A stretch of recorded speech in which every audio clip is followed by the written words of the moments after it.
Good evening, and thank all of you for being here tonight. We are here tonight. It's January the 16th, 2025. We're here for our work session tonight on House Bill 581. House Bill 581. We're going to go ahead and officially call this meeting to order tonight.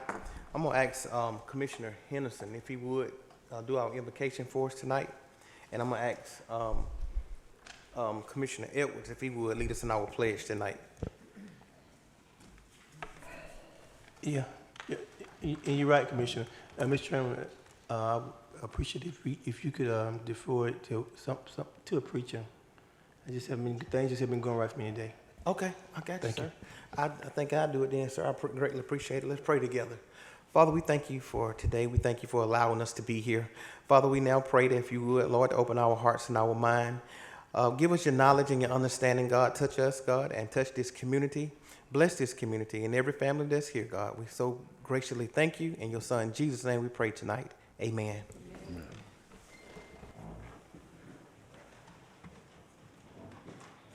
I pledge allegiance to the flag of the United States of America and to the republic for which it stands, one nation, under God, indivisible, with liberty and justice for all. Thank you, sir. Again, we're here for our work session tonight on House Bill 581. I'm going to turn it over to Mr. Cooper and let him give us a quick opening, and then we'll bring up the county attorney.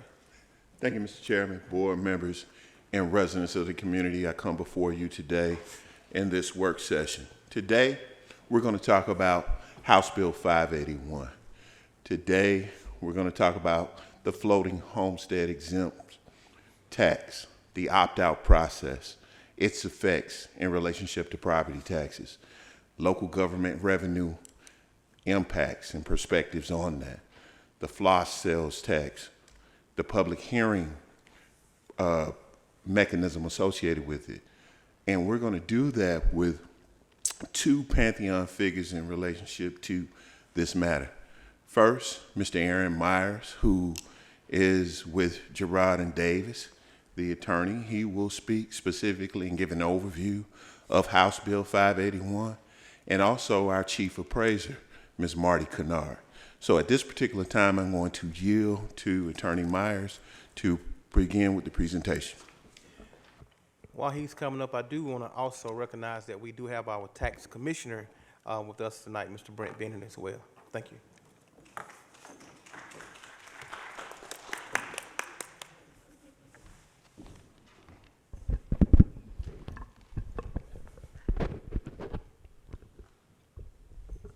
All right.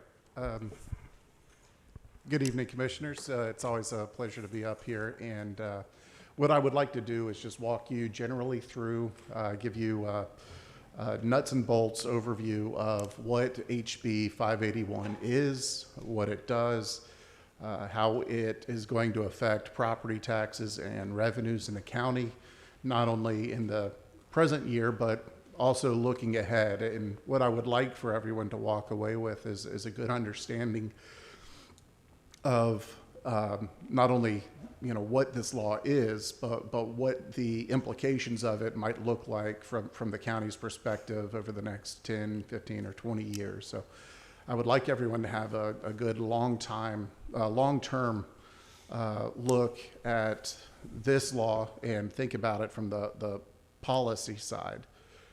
Now, ultimately, what it presents you with are some really powerful policy levers that you as the Board of Commissioners, or for the cities, for their city councils, have to grapple with, really, to decide what the best policy is for the county going forward. This will have some long-term effects, but neither option that I'm going to go through is better than the other. It comes down to policy preferences. Which way are you going to pull the lever is going to determine how things unfold years from now. So just give this some careful consideration. After I go through and explain just an overview of how this works and what the options are for you, I'm going to invite Ms. Kennard up here because she's done a deep dive into the numbers, and she'll be able to give you some additional perspective on what this actually looks like, boots on the ground. And then I'll come back and I'll close by explaining what my recommendation is going forward. And just to cut, so there's no suspense, my recommendation is going to be, regardless of whether or not you intend to opt out of this homestead exemption, I think it would serve everyone's interest to go ahead and conduct the 3 public hearings, just because this is a big change, and the more you can get information into people's hands, the better. Because this would have long-term effects. I think it's good for people to engage with this, show up to the hearings, let their voice heard, but also hear some of this important information that I'm going to share with you, so that, you know, in 5 years from now, if you know, once we see what this looks like and how things roll out, we'll be able to say, you were part of that process. We had public hearings. We talked about this. None of this is a surprise to us.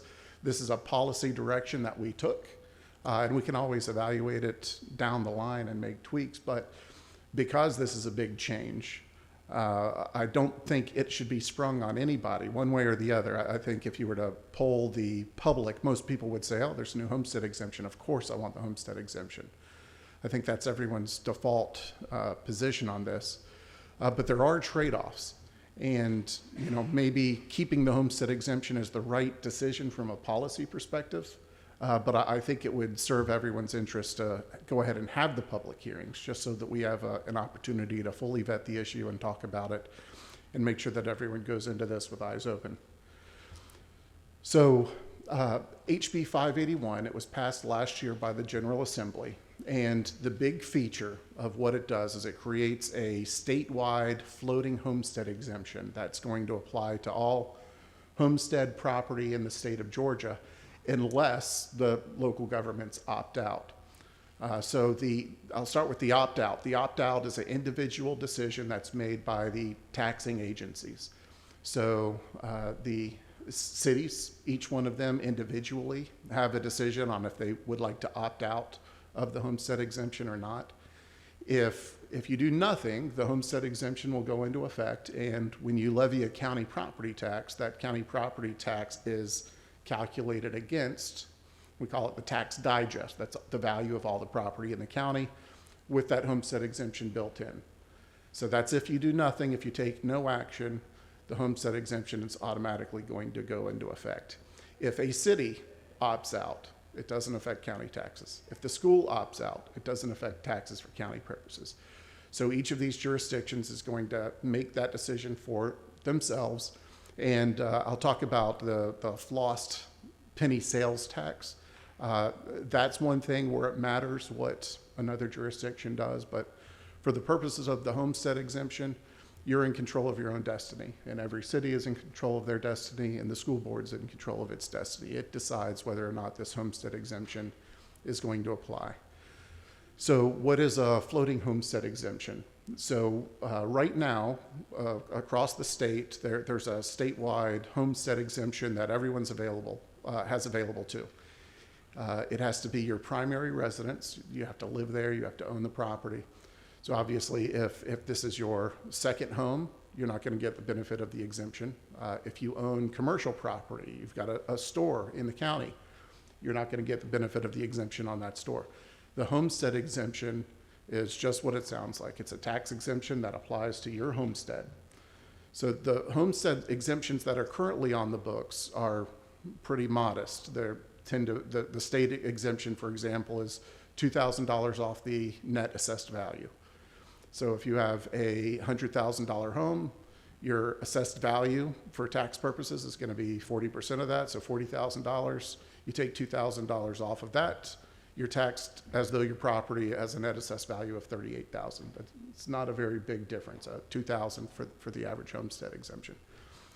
What this is going to do is, instead of reducing your property value in year one, it's called a floating homestead exemption, because in year one, we lock in your homestead value. And there are some exceptions to this lock-in. But for the most part, your property value is then frozen. It's a homestead freeze. Your property value is frozen at that year one value. So let's say the tax goes into effect when the property tax bills come out for 2025, the county's millage rate is going to be applied to your frozen value, but it's still your 2025 value. So for the current year, you're not going to see any change. Your homestead value is still going to be what it is. The difference is in 26, when the county sends out its property bills, property tax statements, everyone's properties are going to be assessed on their 2026 values. And as you've all seen over the last several years, real estate values continue to climb. So if you've got a homestead exemption in 26, your tax is going to be based on your 2025 property value. So you start to get a little bit of the benefit. By 2030, for example, it's not that far away, but you're going to see substantial growth in the real estate market. But if you own a home, at least for tax purposes on your home value, you're still taxed at that 2025 property value. So the policy benefit of this is a great way to encourage people to put down roots and to stay in Newton County. It recognizes that people who have been part of the community for a long time, they've paid their dues, they've paid for this infrastructure that we're enjoying, and so they pay a little bit less of a share of the taxes going forward. So that person who owned property in 2025 and they still live here in 2030, 2035, they're going to really start to see the benefits of this homestead exemption stack up. The trade-off that you make, because there's no such thing as a free lunch, the trade-off that you make is we are freezing taxes for some people and on some properties, but we're not really affecting how much things cost. And as a county government, you're a very large employer in the county. You've got a lot of employees, and their cost of living continues to rise. You've got, from the employment perspective, you've got competitors all around you. You've trained up your firefighters, you've trained up your EMS employees, you've trained up your sheriff deputies, and neighboring jurisdictions would love to come and hire those people because you've got some really highly trained county employees. And in order to retain the staff and maintain that investment you've put in them, employee salaries go up. The cost of gravel goes up every year. The cost of fuel goes up every year. The cost of operating your government is not going to go down. The cost to provide services to people is not going to go down. So while we're freezing the home values for some people, and we're locking that in for tax purposes, they're going to see a benefit. You're going to have to increase taxes on others in order to maintain the level of services that you're currently providing. So from an economic development standpoint, this may not be the best strategy for promoting economic growth in the county, because the trade-off here by freezing your homestead property digest, by freezing your residential digest, your commercial property values are going to continue to rise.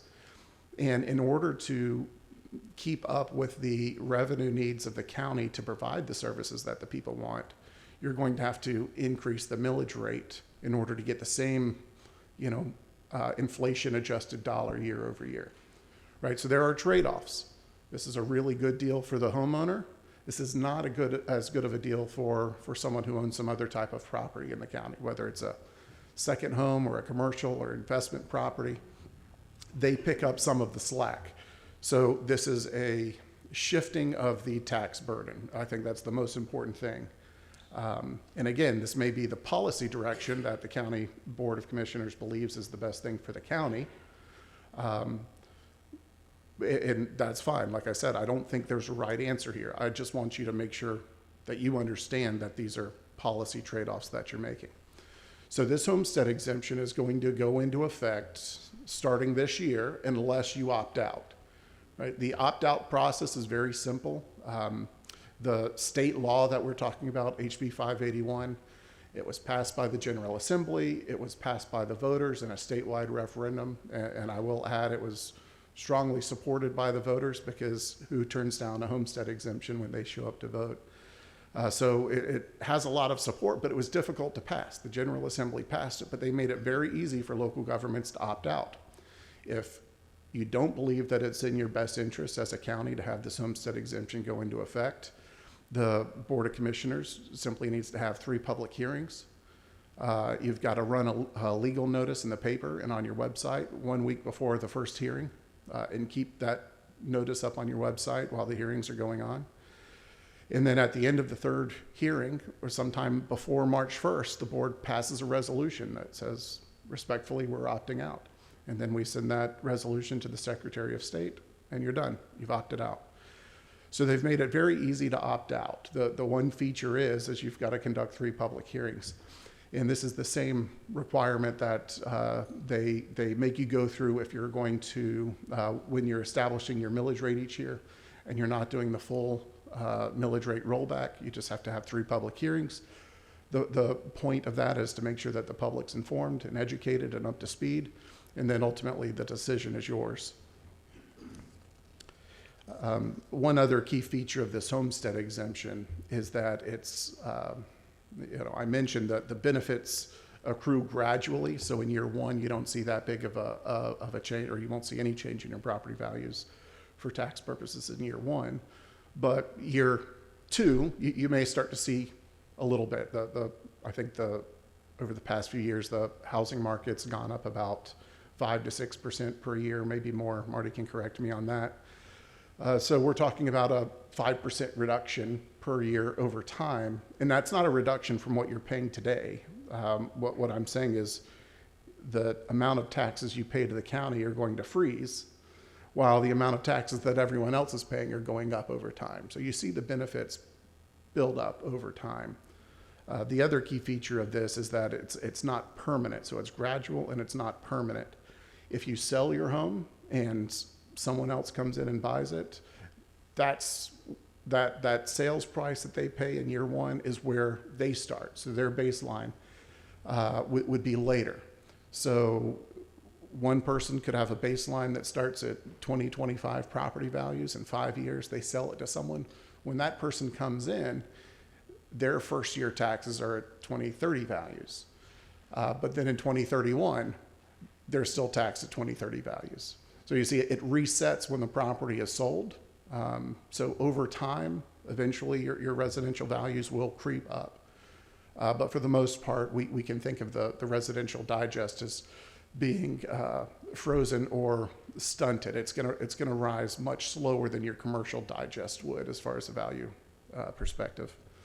The other way that the homestead freeze would be affected is if you make any substantial changes to your property. If you make a substantial addition, so you've got an older, small, say 1,000 square foot building, home, you're living there, you do a ground up renovation, it's now 5,000 square feet. All of the additions are going to be taxed based on the fair market value of the additions in the year that you make the change. So you can't come in and buy a very small home at a very low tax value and then make major changes to it and still pay that old property tax. When you make those improvements and those substantial changes to your property tax assessment level is going to increase, but then it'll get refrozen again after that change.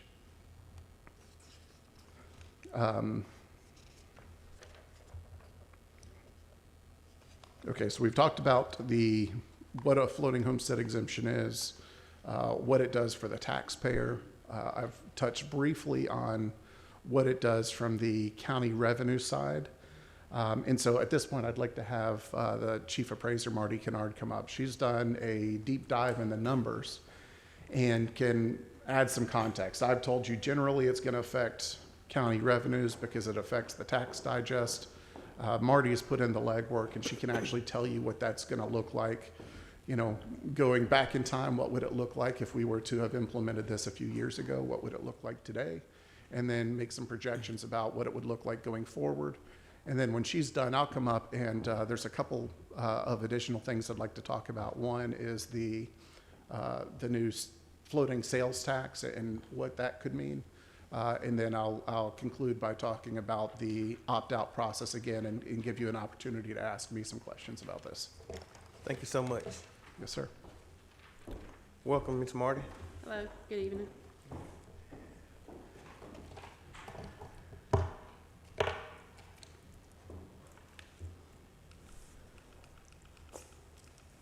passed all that. Okay, so what I did is I looked at a scenario with an if scenario. What if this was enacted back in 2021, this House Bill 581? And I looked at what you see here, the top column is our homesteaded values, and that's our 40% value. So these are only homesteaded properties, and that's a 1.8 billion. What you got? Can I get you to come up to the mic Sure. just Come to the up mic some? just a little bit? Okay, Yes, yes, sure. ma'am. Thank you. Absolutely. And so what you're looking at there is what the values were on the digest for 21, 22, 23, and 24 as your top column there. And that's how much those values increase from year over year. As you see, we saw substantial increases in our residential property values. What we're looking at in the middle there is what if this CPI, the Consumer Price Index, had been in effect, and that goes up. It'll be determined by the Revenue Commissioner each year. And what I took was a 3% CPI. And what you're looking at is the difference in the value and the multiplied times the county millage rate. This would just been the county only portion right here, county only. What you're looking at is a $17 million loss in revenue. Okay? So we'll make sure everybody understands what you're saying. So when you say county only, what you mean by county only? Just the county millage rate, which is your 9 mills. It was what, 9.454, 8.439, and 8.242. So this doesn't include the school board. It does not include, this is just county only, okay? I did one for the city of Covington as well. They would have saw a $1 million loss in revenue. And then I did one for the schools, which of course, you know, there's millage is a lot higher. So what you're going to see is a lot greater loss there. So you're looking at $33 million they would have lost. So now we're going to look at the future, the projections, the unknown. Of course, we don't know what the housing market is going to do over the next few years. But if we looked at it starting in 24, 25, 26, and 27, and we just took a standard 6% increase, is what I did there year over year. And then we took the same 3% for the CPI. And that's your difference there. So you'd see a loss of $4.6 million in revenue for the county only portion. Okay? And then I did one for the city of Covington. And then you've got one for the schools. Therefore, you'll see like an $8.9 million loss. That's all I got on that. Any questions? We're going to take questions as soon as Aaron get done. So Okay. we may call you back up. Okay. All right, thank you.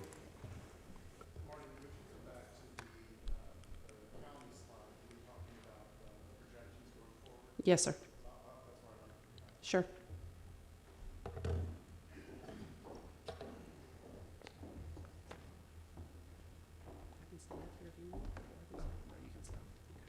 All right. Thank you, Marty. That was excellent. So I'd like to pick up on a theme that I was talking about earlier, and that is the policy trade-offs, the decisions that you're making. So if we look at this projection for, let's look at the 2026 column. So the loss in revenue. What we're doing here, the way this works is we're assuming that in 2026, the property values across the county are going to go up just like they have been over the past few years. And I think Marty, and in fact, is perhaps underestimating the increase. She's put it at 6%. I've seen estimates as high as 7 or 8%. So what's happening here is if you've got the homestead exemption, your values are essentially capped. There's 3% allowed increase per year. That's just to account for some inflation. But everyone else's values would go up that full 6%. So if you look at the 2026 column, she's estimating that you keep your millage rate the same at 8.242 mils. So if you levy the same millage rate in 2026, that 8.242 mils, what you're going to see is the tax revenues coming into the county are $1.5 million less than what you would have gotten with that same millage rate the year before. So historically, the way this works from a county revenue perspective is because the cost of goods and services through inflation, because that rises at the same time your property values are rising. They're both rising together. You've been able to meet your needs in the county to keep up with the cost increases of providing services without a major change in your millage rate. In fact, over years, your millage rate has gone down, and that's taken a lot of hard work on your part. You should be commended for that. But going forward, it's not going to be so easy, because a big part of your digest is now frozen in place at this 3%, even though the cost of goods and services is going to continue to rise faster than home values. So what are we going to do? In order to get that $1.5 million back, you're going to need to increase, you would need to increase your millage rate above 8.242, right? I don't know how much that is, but it would take, something would have to give, right? The property values are staying flat. The cost of living is going up. If you don't increase the millage rate, you're going to get less money, less inflation adjusted dollars than you would normally want. So either you find $1.5 million to cut in your budget, or you make an increase in your millage rate in order to generate that additional $1.5 million. In order to generate that $1.5 million with a tax increase, again, because we've shifted a part of the burden from the residential digest to the commercial digest, the non-residential digest, your non-homestead taxpayers are going to feel that even more, because again, remember, in 2026, they're being taxed on 2026 values. So if you increase that millage rate a little bit, it's going to have double the impact on them. Your property owner, your homestead taxpayer who has the tax exemption, they'll see a millage rate as well. They'll see a millage rate increase as well, but it's going to be cushioned because their property values have been capped at that 3% inflation growth. So even if the millage rate goes up, the homestead property owners still pay a smaller share of the tax burden than they would have, right? So just because they're seeing a millage rate go up, the important thing for the taxpayer to understand is, well, that doesn't mean you didn't get a tax exemption, right?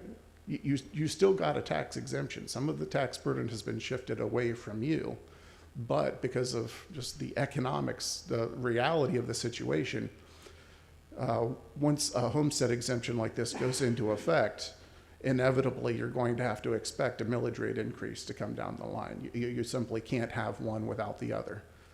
That's why I started off by talking about, the cost of your employees, the cost of gravel, the cost of fuel. All of those costs are going to rise. So if those costs are going up and your tax base is staying flat, there's no way to make ends meet without a millage rate increase. Now, you guys have done a great job of bringing your millage rate down over years, so maybe it's not beyond the county's capabilities, but the message that I'm delivering to all of our clients and all of the counties that we represent is this homestead exemption is great for some. For others, it shifts the tax burden to them, right? But it's not a free lunch either.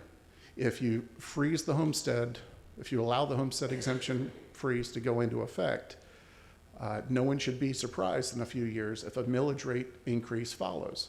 Now, just because the millage rate went up, the homestead property owners are still seeing a overall tax reduction, right? It's just not going to feel as good when they see a millage rate increase. It's going to feel like they didn't get a tax exemption at all. That's why I think the public hearings are so important, because when I look at this, what I see coming down the pike is 3 to 5 years from now, in counties all over the state, there's going to be a lot of people who felt like they didn't get what they had been sold. They had been told they were getting a homestead exemption. They had been told that their property value or their property taxes weren't going to go up.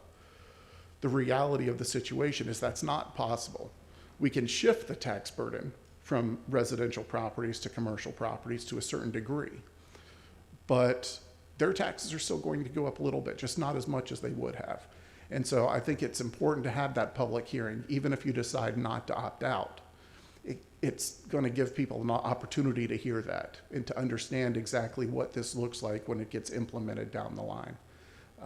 That way there's no sticker shock We knew what we were getting. We're getting what we were promised, and we're going to live with it. Maybe we would have made a different policy decision, but at least we understand the process and we understand the types of decisions that have to be made. And then I guess we're winding down now. I'm getting to the end. So the two things I'd like to talk about. One is they're calling it a flossed. So you've got a splost, you've got a T-splost, you've got a lost. OST stands for option sales tax. So this is a floss. It's the floating local option sales tax. So it's available to cities and counties when they have one of these floating homestead exemptions in effect. And I think the reason for that is because the General Assembly was wise enough to realize that there's no free lunch here. And if you freeze people's property values, eventually the millage rate is going to have to creep up over time. That's pure mathematics. That's inevitable. So what this does is it says if the taxpayers are willing to transfer a portion of the property tax burden into a sales tax burden, you can still get property tax relief in the county. And the great thing about the floss is from an economic development standpoint, the taxes that are directly paid by commerce and industry, they see a tax reduction from it. So every dollar that comes in from the flossed sales tax gets rolled back in the property taxes automatically. So the city taxpayers would be familiar with this because this is how the city property taxes work. Many cities don't pay a property tax at all, or many city residents don't pay a property tax at all, because the city gets a share of the lost, which most communities already have in place. So the city says, in order to meet our revenue needs for the year, we would need a millage rate of 4. But because of the revenue we're getting from the lost, we're able to roll our tax back down to 0. So they take the lost dollars, they replace their missing property tax dollars with it. And many cities operate without a property tax, just simply using lost.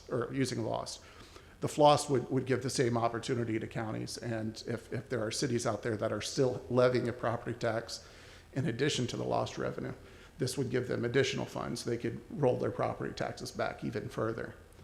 I don't know the details on the finances of exactly how low Newton County would be able to roll its property taxes back with a floss, but we'd be able to get that information for you. But the important thing to know is if you have an option, if you like the idea of a floating homestead exemption, but you don't like the idea of the millage rate going up in the future, the floss is the option. That's the remedy.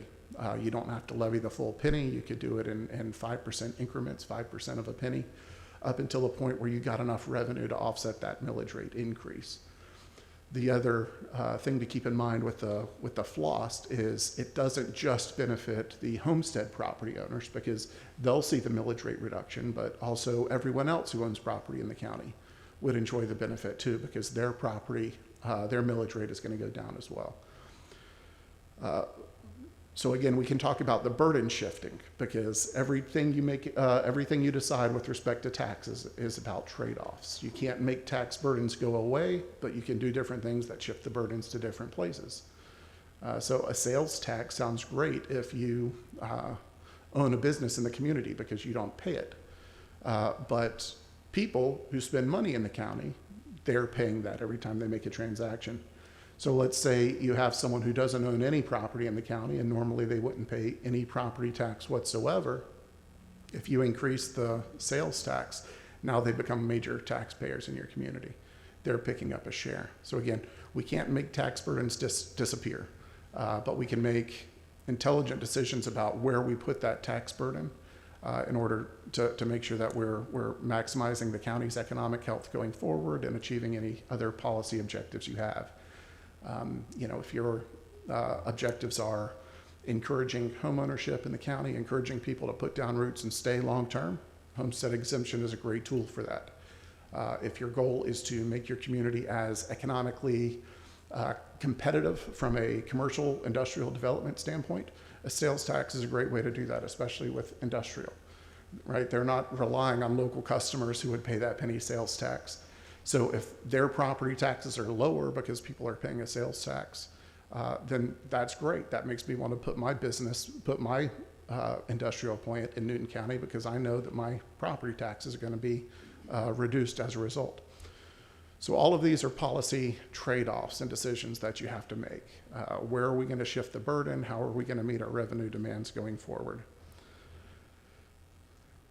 The flossed option, I told you at the beginning that this is the one feature where it matters what your neighboring jurisdictions do.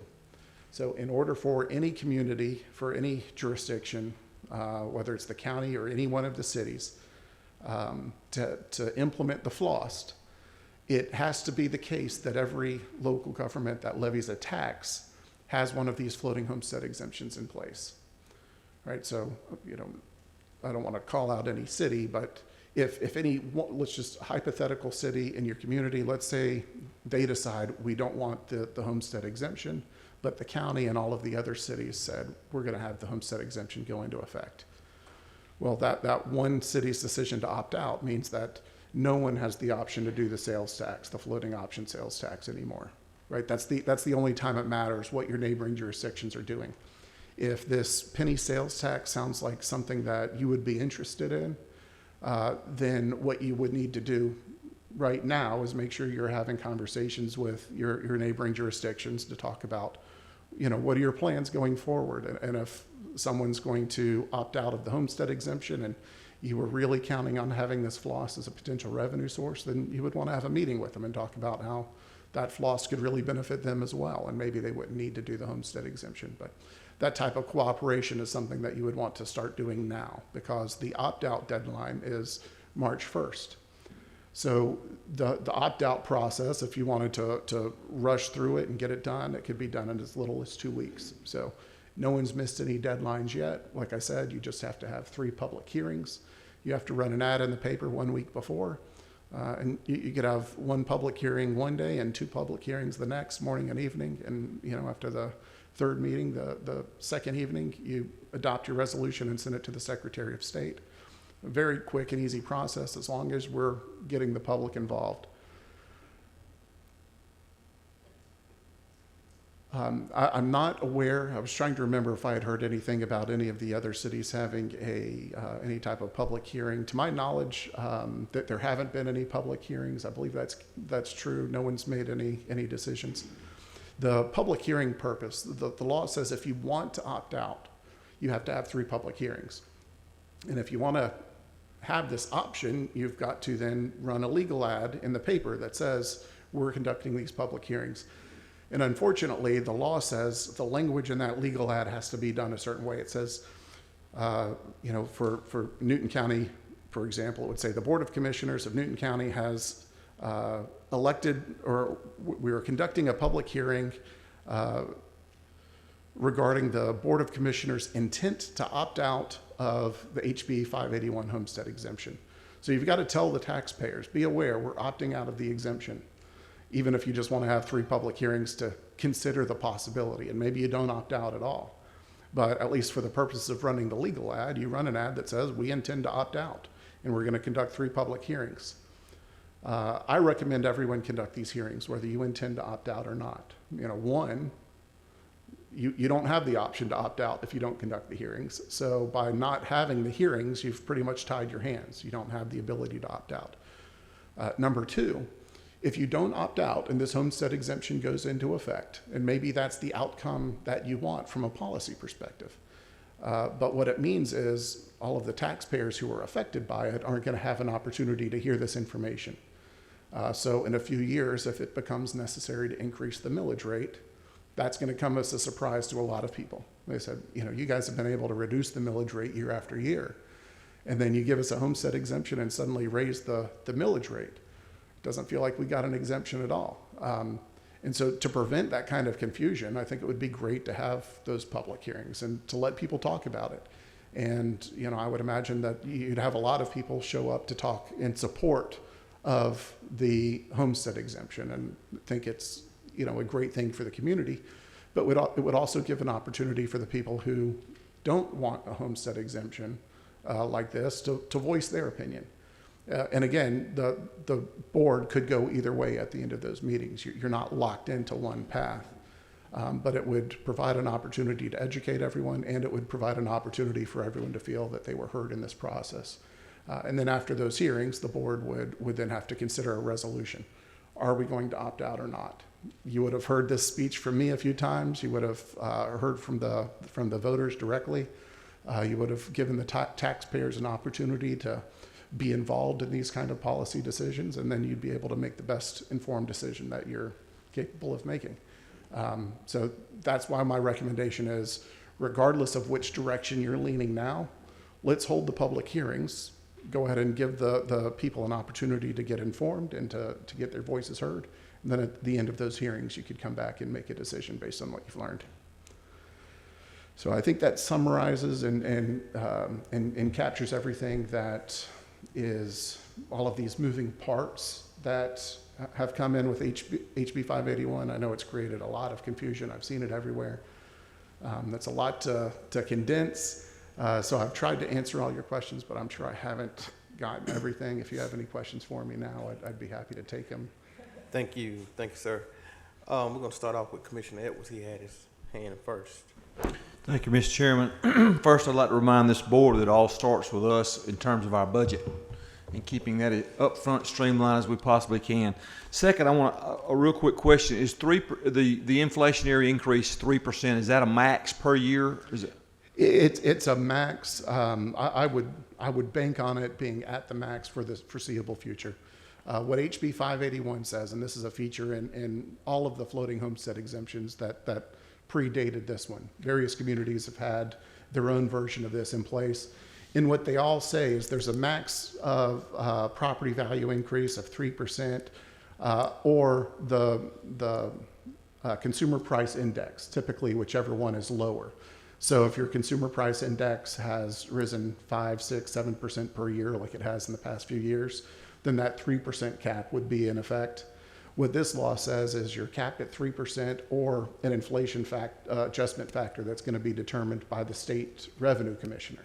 And so we don't know what number the Department of Revenue is going to pick. I'd imagine they're going to tie their figure to the consumer price index, because that's the most objective way to do it. That's the way that makes the most sense. Maybe they use some other factor, but whatever number they pick is going to be larger than 3% for the foreseeable future. So I'd imagine you're going to be right at that 3% cap for the next few years. Okay, thank you. So, and I want to make sure I understand this. Let's assume for a second there's no floss, and our budget, the commissioner's budget is set, and the homestead exemption limits does not produce the revenue we need for our budget. So we increase the millage rate. Now, the impact that the homeowner sees is less than the impact that the commercial property owner is going to see. Did I understand that correctly? That's correct. All right. So my worry is that the commercial, the business is not going to take a hit to their bottom line. They're going to pass that on, that expense on to the people who live in the county, who eat here, dine here, buy gas here, whatever. So, I don't know enough about what shifting that burden is going to mean to the average Jane or Joe on the street. I don't know that. So, with the flossed, I don't understand what competitive disadvantage that may put our businesses in should the counties next to us not decide to do the flossed. Or the floating exemption, for that matter, both, or either one. But those are some of the questions I have, and those are some of the questions I'll look for input on going forward before I can make a decision on where I stand with this particular issue. But those shifting, like you say, the dollar amount that we need is not going away. It's not going to go down. The cost of the cost for the county to do business is increasing, at least with the rate of inflation. So I think we've got to fully understand where, if we're shifting this burden to the commercial side, which I don't want to do, but how much is going to be really shifted to the commercial side if they're just going to pass it along to the consumer. Now, the good part of that is, we're all paying the sales tax, right? The criminals, the even people who don't own property are going to be paying the sales tax. So that is a positive. So I just want to make sure we all understand the real impacts as we go forward with and consider this. Thank you, Mr. Chairman. Thank you. Yeah, and if I could just follow up on a couple of points, I think you really hit the head on some of these issues and illustrated exactly how complicated some of this is. If we wanted to, pull up a crystal ball and try to say, what if we implement the homestead exemption and we also implement the floss sales tax? How is that going to shift the burden? Well, we can calculate the initial way that the tax burden shifts, but then, well, what happens when people change their behavior? Like you had mentioned, businesses increasing the price of things, or if the business environment is less favorable, if businesses stop growing at the rate that they're currently growing. Right now, this 1.5 million shortfall projection based on keeping the millage rate the same in 2026 with the homestead exemption in effect. Well, that's assuming that we have the same type of commercial and industrial growth that we've had in the past. If commercial and industrial growth stalls out, well, there's nowhere to shift that tax burden off of, and that's really what drives the homestead exemption. So there's really too many moving parts for anyone to come up here and say, I can tell you with certainty what the effect of your decisions is going to be. I don't envy you having to make this decision. All I can do is try to give you as much information as I can and do the best I can to help facilitate that. Thank you, sir. Commissioner Long.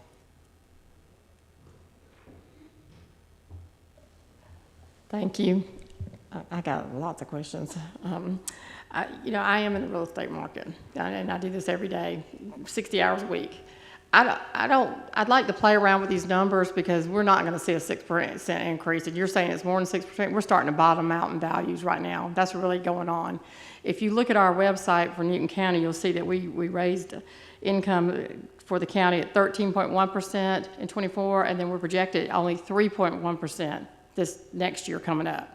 So that kind of shows you where some money is right there. So I can't say that these numbers are flawed because I need to take it and calculate it, and I'm a spreadsheet girl, so I'd have to take it and do all that with it.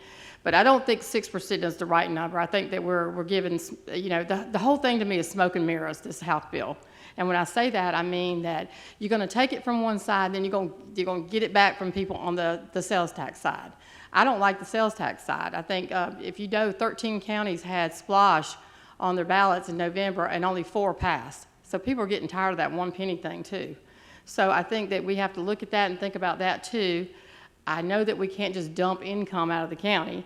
What happens if if we have another real estate bubble and the values start to go down? What happens at that point? Does anybody know?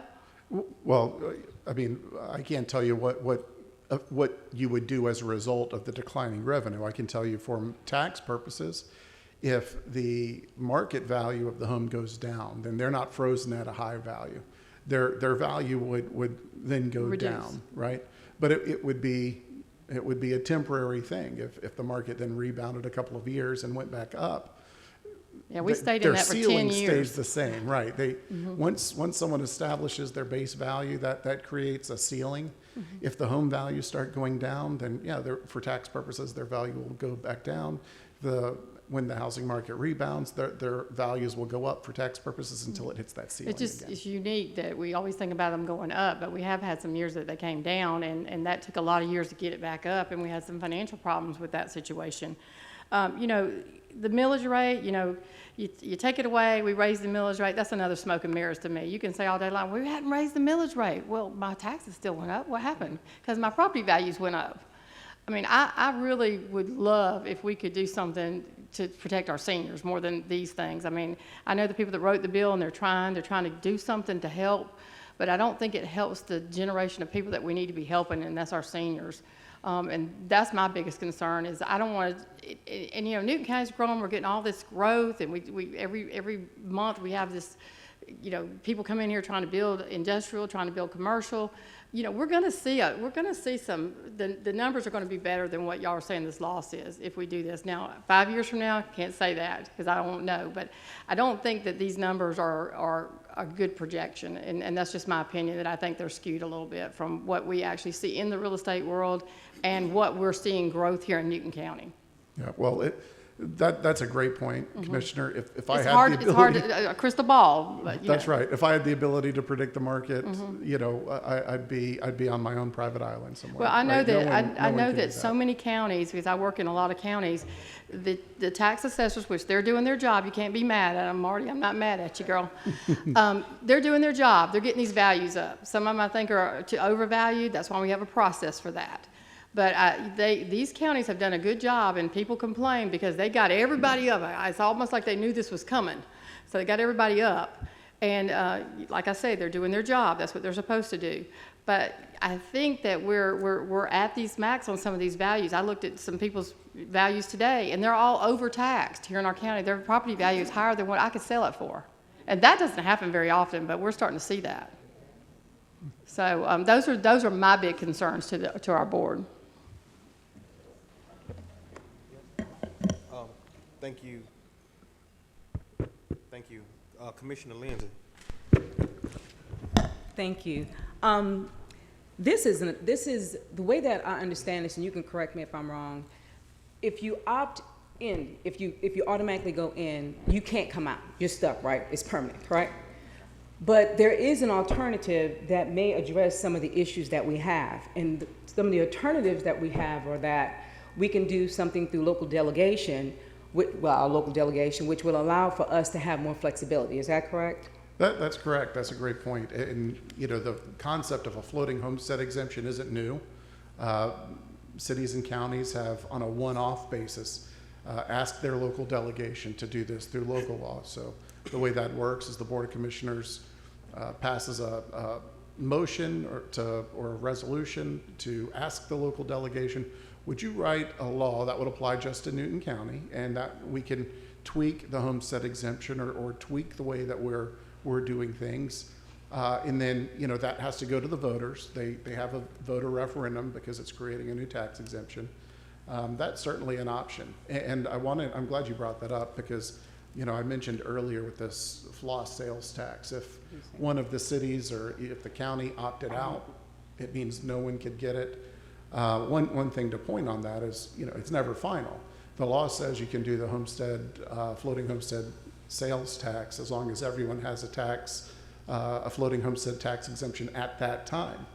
So if someone opts out and then in 3 years you decide, you know, it turns out we've got a lot of revenue coming in through tourism or money's coming in from out of the county, so a sales tax seems like a really good way to generate revenue in the county. Well, at that point, anyone who's got buyer's remorse about opting out of the homestead exemption could do just what you mentioned and go to the General Assembly and say, we want an option that's tailored just for us. And so it would slow down the process of implementing a floss, but it's never ruled out completely. But the alternative, if you don't opt out, that's permanent. And it's going to be in place for a long time because it's state law. And the General Assembly can't come in and exempt a county from state law on a one-off basis. The General Assembly can give you an additional homestead exemption on a one-off basis, but they can't come in and say everyone's exempt but Newton County. Once you miss your opt-out window, you've given up the ability to have your own voice on that from that point forward. As from the standpoint of the time span, because the way I see it is if the option is available to do it through the local delegation, which gives us more flexibility, and we see that the plan works for us, then we can continue to do this and not have to increase the millage rate, even with inflation, even with the price of items going up. If it works for us, then we can do that. And if it doesn't work for us, how long does it take to undo it? Is it one season to undo it? Is it 2 tax seasons to undo it? Are you talking about a locally implemented homestead exemption? I would say it would take realistically about 2 tax cycles to have it done, because you would have to get the information to your local delegation. They would have to get it passed through their session, and the General Assembly only has one session a year. And then once it's done, it would then have to go to the voters again. And depending on the timing, there are only so many elections a year. You have to have at least 90 days advance notice.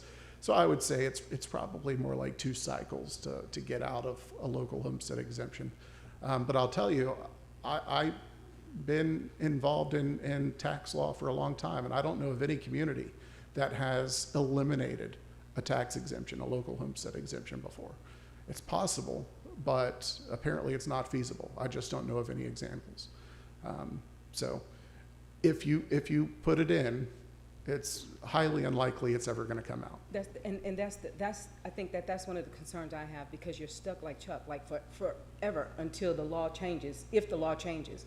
But the other thing is the shifting, the burden shifting. I understand that Commissioner Edwards had mentioned about the commercial properties and how we, are going to punish the commercial industries, and it may flow back on us. But that only applies if the millage rate has to go up, correct? That's correct. And, like I said, it's from a pure finance standpoint. Oh, sorry. From a purely financial standpoint, it's hard for me to envision a future where you have the homestead exemption in effect and you don't have to increase the millage rate in the future.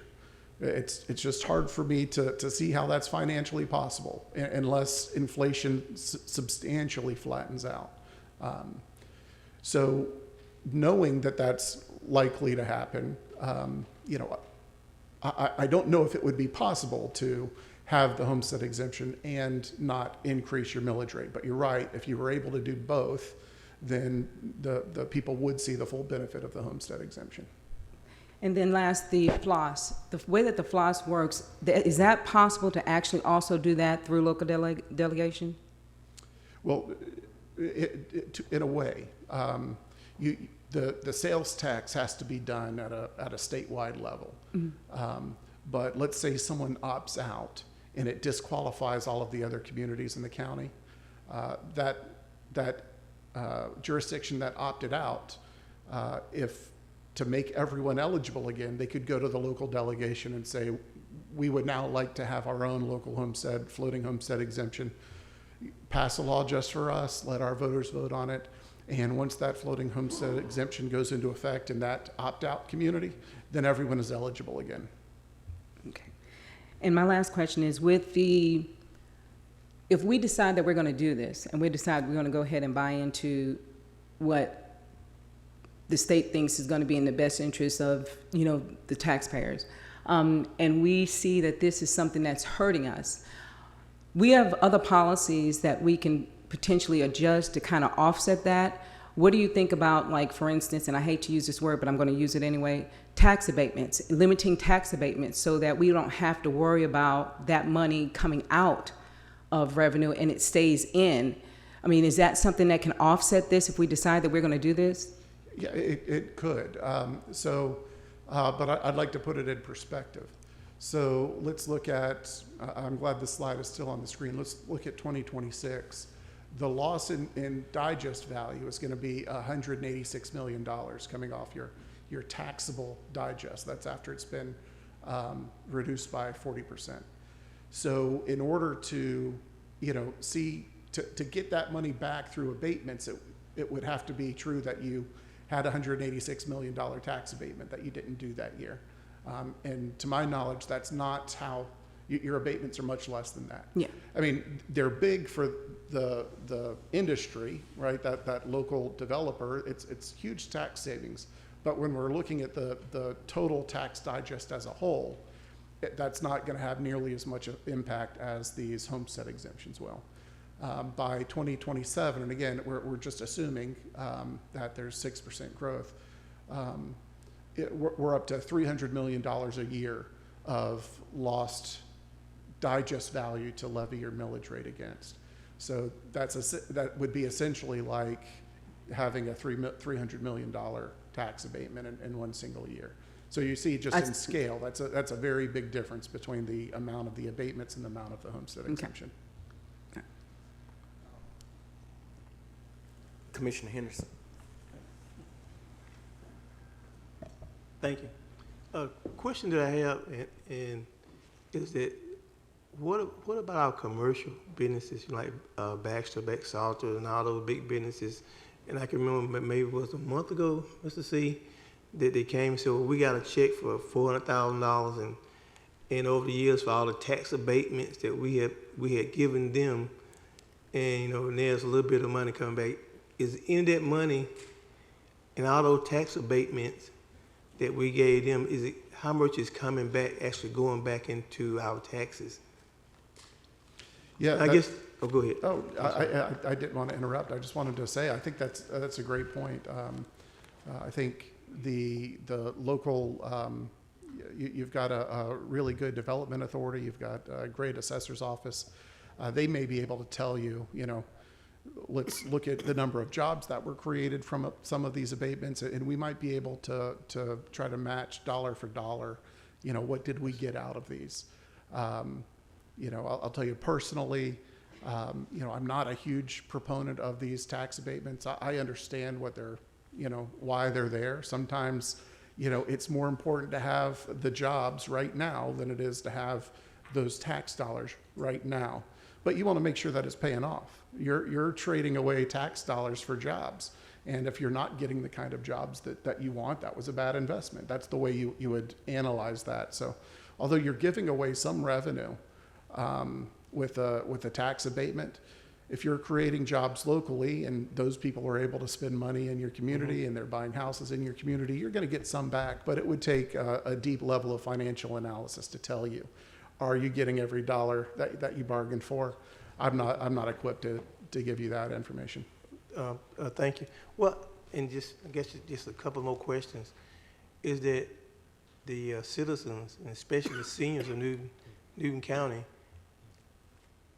they went ahead and paid, allowed them to have that tax abatement, and then in return, because I was here then, in return, that we were going to see this big old cash falls, and the commercial was going to just bring us up, and the taxes was going to go down, and it never happened. And then what little money that did come in, what happened to it? It never went towards taxes.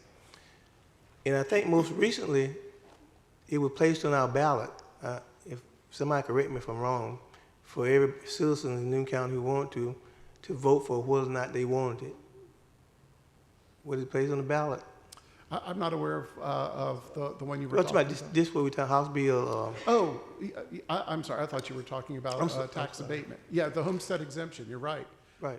So after the General Assembly wrote HB581 and the governor signed it, it didn't become the law until all the voters approved it. And I may be wrong, but I think it was more than 70% voter approval. I mean, homestead exemptions are very popular. So it certainly passed the voters. Absolutely.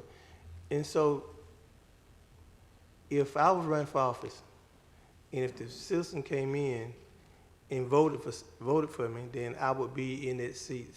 Same as all of us here, sitting around the horseshoe, and they're telling us who they wanted. And I think they're telling us that they want us to address this and make this happen. Now, I agree with Commissioner Long that we need to look at our seniors. We need to look at our seniors. Because I think they've been and I've been criticized on the bad end of half of the folks who wanted to get their home repaired, didn't get it, and then, I criticized when I went to the house and it wasn't the type of material that I thought they should have in their home. But let us not disappoint our folks again. What I think we need to do, we need to figure out how we can, if that's what the citizens want. You said 70%. I think we need to do it. Figure out a way to do it as a board of commissioners, and we need to move forward with it and figure out a way and continue hiring Gerard and Davis at this point and figuring out a way for us to do it, because y'all are the smarts as far as being our county attorneys. Are we going to have a public hearing? And maybe this need to go to our county manager. Public hearing as far as the citizen coming in and just telling us what they want. Okay, is this going to be one of them? Yeah. I have 3 of them. So they're probably going to come in a few minutes and ask questions. Well, Okay. this one wouldn't count. This is Okay, just I got a you. work session. Okay. But no, I think you're My right. last question, Mr. Chairman.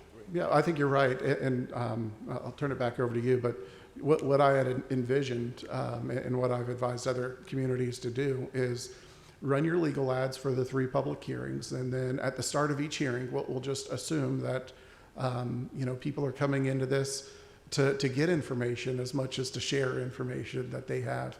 And so the way we would structure it is there would be maybe an abbreviated presentation like what I just gave here. We would then have a question and answer session for the citizens. Hold off on your comments. If you've made up your mind, we're going to get to that in the 3rd section. But the middle section, this is question and answer.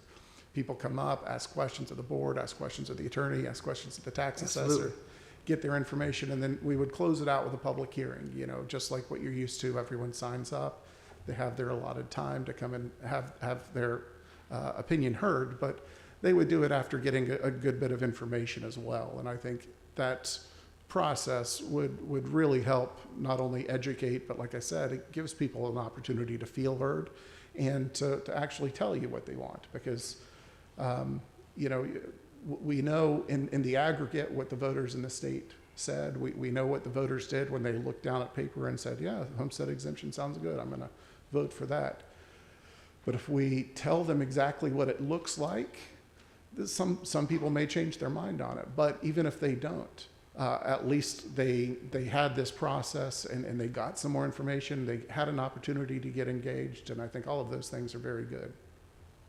Oh, absolutely. And my final comment, Mr. Chairman, is that I know as far as me, J.C. Henderson, I'm on side with the people rather than with my government. Thank you. Thank you, sir. Ms. Cooper, anything else before we close? You had a hand up? You sure? You positive? Okay. Ms. Cooper, anything else before we close out, sir? Mr. Chairman, there's nothing else on the agenda for tonight. Thank you. We will be scheduling these public hearings. I'll give commissioners a heads up. Like Mr. Meyer said, there will be 3 of them. So please prepare yourself for those. Guys, if nothing else, I seek a motion. Thank you, Mr. Myers, for being here tonight. Thank you, Marty and your team, and thank you, Mr. Bennett, for being here as well. If there's nothing else, I seek a motion that we dismiss. So moved. Been motioned by Commissioner Mason, second by Commissioner Long. All in favor? Thank you. We stand adjourned. Thank you so much.